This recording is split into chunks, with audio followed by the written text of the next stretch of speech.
राम राम मंडळी, आजच्या भागामध्ये आपण सात्विक माणसाबद्दल थोडक्यामध्ये माहिती घेत आहोत. आतापर्यंत आपण राजसी माणूस, तामसी माणूस याबद्दल आपण माहिती घेतलेलीच आहे. श्री समर्थ म्हणतात की मागील भागामध्ये अत्यंत दारुण दुःख देणारा जो तमोगुण त्याचे वर्णन केले आहे. आता परम दुर्लभ अशा सत्वगुणाचे वर्णन ऐकावे. भजनाला म्हणजेच भगवत भक्तीला सत्वगुणाचा आधार असतो. योगी याचा आश्रय करूनच सिद्धी मिळवतात आणि सत्वगुणामुळे दुःखमूळ जो संसार त्याचे निरसन होते. उत्तम गती सत्वगुणामुळेच प्राप्त होते व भगवत भक्तीचा मार्ग सापडून सायुज्यता मुक्तीही प्राप्त होते. सत्वगुण हा भक्तांची कणव करणारा त्यांचा सखा आहे. तो भवसागरातून पार करण्यासाठी भरवशाचा मदतनीस आहे. मोक्षरूपी लक्ष्मीची स्थिती म्हणजे सत्वगुणच होय. सत्वगुण परमार्थाची शोभा आहे. संत महंताचे ते भूषण आहे आणि रजगुण हा तमगुणाचे निरसन सत्वगुणामुळेच होते. सत्वगुण परम सुख देणारा असून तो स्वात्मसुखाचा अनुभव देऊन जन्ममृत्यूचे निवारण करतो. सत्वगुणामुळेच अज्ञानाचा नाश होतो. पुण्याचा मूळ आधार सत्वगुणच आहे व त्यामुळे परलोकाची वाट सापडते. असा हा सत्वगुण देहाच्या ठिकाणी जेव्हा प्रगट होतो तेव्हा आचरणात जो बदल घडून येतो त्या क्रियेचे लक्षण असे असते. परमेश्वराविषयी अधिक प्रेम उत्पन्न होते. प्रपंच चार चौघासारखा लौकिकरित्या केला जातो आणि सदा सर्वकाळ अंतःकरणात विवेक जागृत राहतो. हे सत्वगुणाचे लक्षण होय. सत्वगुणामुळे संसार दुःखाचा विसर पडतो. निर्मळ अशा भक्तिमार्गाचे ज्ञान होते व भजनाची आवड उत्पन्न होते. परमार्थाची आवड उत्पन्न होऊन परमात्म्याविषयी भावभक्ती वाढू लागते व परोपकार करण्याविषयी उत्सुकता वाटू लागते. स्नान संध्याद्याच्या आवडणे, शरीर व वस्त्रे यांची निर्मलता ही सत्वगुणाची लक्षणे आहेत. यज्ञयाग करणे आणि करविणे, अध्ययन आणि अध्यापन करणे व दान व पुण्यकर्मे करणे हे सत्वगुणच करवितो. जेथे वेदांत निरूपणाची आवड असते, हरिकथेत गोडी वाटते व आचरणात तत्काळ चांगला बदल होतो, तो सत्वगुण जाणावा. अश्वदाणे, गजदाणे, गोदाणे, भूमिदाणे, नाना रत्नांची दाणे दिली जातात, तो सत्वगुण होय. संपत्तीचे दान, वस्त्राचे दान, अन्नदान, उदकदान, ब्राह्मण संतर्पण ही कार्य सत्वगुणाची आहेत. कार्तिक स्नाने, माघ स्नाने, निरनिराळी व्रते, त्यांची उद्यापने, दाणे, निष्काम तीर्थयात्रा व उपोषणे असतील तर तेथे सत्वगुण जाणावा. सहस्र भोजने, लक्ष भोजने, विविध प्रकारची दाणे इत्यादी जेथे निष्काम बुद्धीने घडतात, तो सत्वगुण होय. सकामता ही रजगुणामुळे उत्पन्न होते. तीर्थक्षेत्राच्या ठिकाणी अग्रहार देणे, सरोवरे, विहिरी बांधणे, देवळे व देवळाची शिखरे बांधणे हा सत्वगुण होय. देवद्वारी धर्मशाळा बांधणे, पायऱ्या व दीपमाळा बांधणे, तुळशी वृंदावने आणि पिंपळाला पार बांधणे हा सत्वगुणच होय. वने, उपवने, पुष्पवाटिका निर्माण करून त्यांना पाणी देणे, तपस्वी लोकांना संतोष होईल अशी त्यांची सेवा करणे हे सत्वगुणाचे कार्य आहे. संध्यामठ व ध्यानासाठी गुहा बांधणे, नदीतीरी घाट बांधणे अथवा देवद्वारी भांडारगृह बांधणे हे असेल तिथे सत्वगुण जाणावा. निरनिराळ्या देवस्थानच्या ठिकाणी नंदादीपाची व्यवस्था करणे, देवाला अलंकार भूषणे अर्पण करणे हा सत्वगुण होय. झेंगट, मृदुंग, टाळ, दमामा, नगारे, कहाळ वगैरे सुस्वर वाद्यादिकांचा कल्लोळ जिथे असेल तो सत्वगुण होय. अनेक प्रकारची सुंदर सामग्री जो देवालयाला अर्पण करतो आणि जो हरिभजनी तत्पर असतो तो सत्वगुण होय. छत्रे, पालख्या, दिंड्या, पताका, ध्वज, निशाणे, चामर, अब्दागिरी वगैरे जो देवास वाहतो तो सत्वगुण होय. वृंदावने, तुळशीवने, सडा संवार्जन, रांगोळ्या यांची अंतःकरणात आवड उत्पन्न होणे तो सत्वगुण होय. नाना सुंदर उपकरणे, मंडप, चांदवे, आसने देवालयाला समर्पण करणे हा सत्वगुणच आहे. देवासाठी नाना प्रकारचे खाद्यपदार्थ, नाना प्रकारचे नैवेद्य, उत्तमोत्तम फळे जो अर्पण करतो तो सत्वगुण होय. अशी भक्तीची अत्यंत आवड जेथे असते, देवाचे हलक्यातील हलके काम करण्यातही जिथे गोडी वाटते व स्वतः देवद्वार झाडतो तिथे सत्वगुण जाणावा. निरनिराळ्या तिथींना, पर्वकाळी व महोत्सवात जो सहभागी होतो व कायावाच्या मनाने जो सर्व ईश्वरास अर्पण करतो तो सत्वगुणच होय. जे लोक हरिकथेस तत्पर असतात व गंध, माळ, बुक्का इत्यादी घेऊन देवद्वारी उभे असतात तिथे सत्वगुण जाणावा. स्त्रिया अथवा पुरुष शक्तीस अनुसरून देवपूजेची सामग्री घेऊन प्रेमाने देवद्वारी उभी असतात, तो सत्वगुणच होय. जो महत्त्वाचे काम मागे सारून तात्काळ देवाकडे धाव घेतो व ज्याच्या अंतःकरणात परमेश्वराविषयी जवळीक असून भक्तिभाव असतो, तेथे सत्वगुण जाणावा. जो अभिमान सोडून देऊन हलक्यात हलकी सेवाही स्वीकारतो व सदा देवद्वारात तिष्ठत उभा असतो, तो सत्वगुण होय. जो भगवंताच्या कृपेसाठी उपोषण करतो व भोजन तांबूल इत्यादी भोग सामग्रीचा त्याग करून नित्यनेमाने जप ध्यानादी करतो, तो सत्वगुणच होय. जो कधीही कठोर शब्द बोलत नाही, अत्यंत नेमाने वागतो व जो योगी लोकांना संतोष देतो, तो सत्वगुणच जाणावा. जो अभिमान सोडून निष्काम भावनेने कीर्तन करतो व त्या प्रसंगी स्वेद, रोमांच, स्फुरण इत्यादी अष्टसात्विक भाव जिथे प्रगट होतात, तो सत्वगुण होय. ज्याचे अंतरी सदा देवाचे ध्यान लागलेले असते व भक्तिभावामुळे ज्याचे डोळे पाण्याने भरून येतात व जो देहाचे भानही विसरतो, तो सत्वगुण आहे. ज्यास हरिकथेची अत्यंत प्रीती असते व कधी चुकूनही कंटाळा येत नाही, उलट सुरुवातीस व शेवटीही अधिकच प्रेम दिसून येते, तो सत्वगुणच आहे.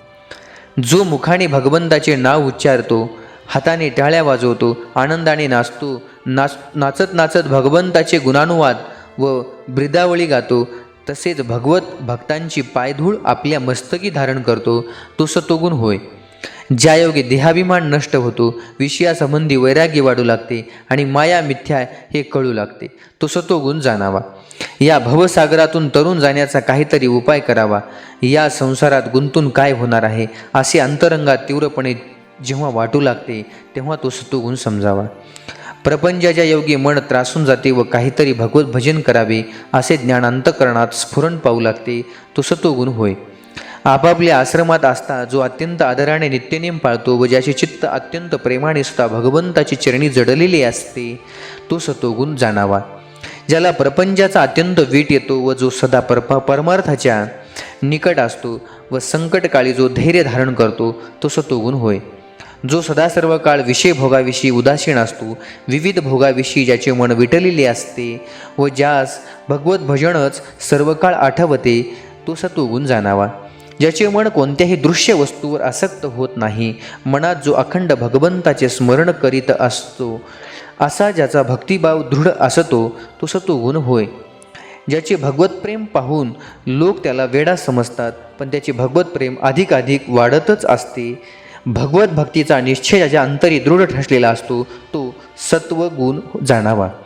ज्यावेळी अंतर्यामी स्फूर्तीचे स्फुरण होऊ लागते, स्वरूपासंबंधीच्या विचारांचे मन भरून जातात व वाईट संशय आपोआप नाहीसे होऊ लागतात, तो सत्वगुण होय. हे मनुष्य शरीर कारणी लावावे असा प्रयत्न करण्याविषयी जेव्हा मनाचा दृढ निश्चय होतो, तेव्हा तो सत्वगुण जाणावा. ज्याच्या अंतःकरणात शांती, क्षमा, दया असतात व भगवत भक्तीसंबंधी दृढ निश्चय झालेला असतो, ज्याच्या अंतःकरणात सत्वगुण येऊन राहिला आहे असे जाणावे. आदिती अभ्यागत आले असता जो त्यांना विनमुख भुकेले धाडीत नाही व जो यथाशक्ती दान देतो, तो सत्वगुण जाणावा. तपस्वी, बैरागी अथवा कोणी दुःखी दैन्यमाना आश्रयास आला असता गृहस्थाश्रमाचे कर्तव्य जाणून जो त्यांना राहण्यास जागा देतो, तो सत्वगुण होय. आपल्या घरात पुरेसे अन्न नसले तरी जो कोणाला विनमुख पाठवित नाही आणि नेहमी आपल्या शक्तीनुसार देत असतो, तो सत्वगुण होय. ज्याने जिभेवर विजय मिळविलेला असतो, ज्याच्या वासना तृप्त झालेल्या असतात व मनात कोणतीही कामना नसते, तो सत्वगुण होय. जे होणार ते होतच असते हे जाणून प्रपंचात एखादा मोठा आघात झाला तरी ज्याचे चित्त डळमळत नाही, तेथे सत्वगुण जाणावा. केवळ एका भगवंताकरिता ज्याने सर्व दुःखांचा त्याग केलेला असतो, एवढेच नव्हे तर आपला देहही भगवतचरणी समर्पण केलेला असतो, तो सत्वगुण होय. मनात विषय वासना आली तरी जो कधी डळमळत नाही व ज्याचे मनोधैर्य कधी ढळत नाही, जो सत्वगुण आहे तोच आहे. शरीर दारिद्र्याने अथवा रोगाने पेडलेले असले, तहान भुकेने व्याकुळ झालेले असले तरीही ज्याचा परमार्थाचा निश्चय टिकून राहतो, तो सत्वगुण होय. जो श्रवण मनन निधिध्यासन जाणीवपूर्वक सातत्याने करतो, त्यास शुद्ध आत्मज्ञान होऊन समाधान लाभते, हे सत्व गुणाचे कार्य होय. ज्याच्या ठिकाणी अहंकार मुळीच नसतो, अनासक्ती सदा विलसत असते व जो अत्यंत कृपाळू असतो तो सत्वगुण होय. जो सर्वाशी नम्रपणे बोलतो, ज्याची वागणी मर्यादशील असते व जो सर्व लोकांना संतोष देतो तो सत्वगुण जाणावा. जो सर्व लोकांशी अत्यंत सरळपणे व प्रेमाने वागतो, त्याप्रमाणे विरोधास जागाच उरत नाही व जो परोपकारासाठी आपले सर्व आयुष्य खर्ची घालतो तो सत्वगुण समजावा. जो स्वतःच्या कार्याहून लोकांचे कार्य सिद्धीत जावे म्हणून प्रयत्नशील असतो, मेल्यावरही कीर्ती रूपाने जो अमर होतो तो सत्वगुण होय. दुसऱ्याचे दोष गुण दिसले तरी जो त्यांची चर्चा न करता ते समुद्राप्रमाणे आपल्या अंतःकरणात साठवून ठेवतो, जगात प्रकट करीत नाही, तो सत्वगुण आहे. कोणी टाकून बोलले तरी जो सहन करतो व जशास तसे प्रत्युत्तर देत नाही, कधी चुकून राग आला तरी तो आवरून धरतो, तो सत्वगुण होय. जरी कुणी काही कारण नसताना अन्यायाने छळत असून नाना प्रकारे पीडा देत असतील तर त्यांचे ते अपराधही जो मोठ्या मनाने चित्तात साठवतो, ज्यांच्या संबंधी विरुद्ध भावना ज्याच्या मनातही येत नाहीत, तो सत्वगुण आहे. देहाने दुसऱ्यासाठी झीज सोसतो, दुर्जनाशी मिळून मिसळून वागतो व निंदा करणाऱ्यावरही जो उपकारच करतो तो सत्वगुण आहे. मन भलतीकडे धावू लागले तरी जो विवेकाने त्यास आवरतो, इंद्रिय आपल्या ताब्यात ठेवतो, तो सत्वगुण होय. सत्कर्मेच करावी, दुष्कर्माचा त्याग करावा आणि भक्ती मार्गाचेच अनुसरण करावे असे वाटणे, हा सत्वगुण आहे. ज्याला प्रातस्नान करणे आवडते, पुराण श्रवणात व नाना मंत्रांनी देवतार्चन करण्यात ज्याला गोडी वाटते, तो सत्वगुण होय. ज्याला पर्वकाळाबद्दल फार आदर असतो, जो वसंत पूजा करण्याविषयी तत्पर असतो व देवतांच्या जयंत्यादी उत्सव करण्याची ज्याला आवड असते, तो सत्वगुण आहे. कोणी परदेशी माणूस बेवारसपणे मेला तर त्याचा अंत्यसंस्कार करणे किंवा ज्याला हजर राहणे हे सत्वगुणाचे कार्य आहे. कोणी कोणास मारत असेल तर मध्ये पडून त्याचे निवारण जो करतो किंवा बंधनात पडलेल्या लोकांना जो सोडवतो, तो सत्वगुण आहे. लिंगाचरण करणे, पत्रपुष्पांची लाखोली वाहणे, नामस्मरणावर दृढ विश्वास असणे आणि देवदर्शनासाठी वेळ काढणे, हा सत्वगुण आहे. संतांना पाहून जो त्यांचे दर्शनासाठी धाव घेतो व त्यांच्या दर्शनाने परमसुखाने त्यांचे अंतकरण उचंबळूत येते आणि भावभक्तीने जो त्यांना साष्टांग दंडवत घालतो, तो सत्वगुण आहे. संतांची कृपा ज्याच्यावर होते त्याने आपल्या वंशाचा उद्धार केला आहे असे समजावे. सत्वगुणामुळेच त्याच्या ठिकाणीचा विश्वरांश प्रगट होतो. जो लोकांना सन्मार्ग दाखवतो, त्यांना भगवत भक्तीच्या मार्गास लावतो व अज्ञानी लोकांना जो ज्ञानाचा उपदेश देतो, तो सत्वगुण समजावा. ज्यास पुण्य संस्कार आवडतात, देवास प्रदक्षिणा नमस्कार करणे आवडते व ज्याचे पाठांतर उत्तम असते, तो सत्वगुण होय. ज्याला भक्तीचा अंतःकरणपूर्वक हव्यास असतो, जो ग्रंथ जवळ बाळगतो व धातू मूर्तीचीही नाना प्रकारे पूजा करतो, तो सत्वगुण असतो. देवपूजेची स्वच्छ चकचकीत उपकरणे, जपमाळा, उपासना मूर्ती ठेवण्याचे साहित्य, आसने, गोमुखी व पवित्र व स्वच्छ सोज्वळ वस्त्रे हे सर्व ज्यास आवडते, तो सत्वगुण होय. जो लोकांचे दुःख, पीडा, कष्ट पाहून दुःखी होतो, लोकांचा संतोष पाहून ज्याला सुख होते आणि वैराग्य पाहून ज्याला आनंद होतो, तो सत्वगुण असतो. जो लोकांचे भूषण ते आपले भूषण मानतो, लोकांचे दूषण ते आपले दूषण समजतो, परदुःखाने जो कष्टी होतो, तो सत्वगुण जाणावा. आता हे वर्णन पुरे झाले.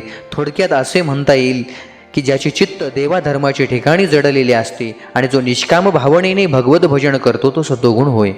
असा हा सत्वगुण अत्यंत सात्विक असून तो संसार सागरातून तारून नेणारा आहे. त्याच्या योगानेच ज्ञानमार्गाचा विवेक उत्पन्न होतो. सत्वगुणानेच भगवत भक्ती प्राप्त होते. सत्वगुणानेच ज्ञानप्राप्ती होऊन त्यानेच सायुज्य मुक्तीही मिळते. याप्रमाणे सत्वगुणाची स्थिती येथे थोडक्यात यथामती वर्णन केली आहे. आता श्रोत्यांनी सावध होऊन पुढे जे काय सांगतो ते ऐकावे. पुढच्या भागामध्ये आपल्याला खूप काही महत्त्वाचे विषय आपल्याला पाहायला मिळणार आहेत. रामकृष्ण हरी.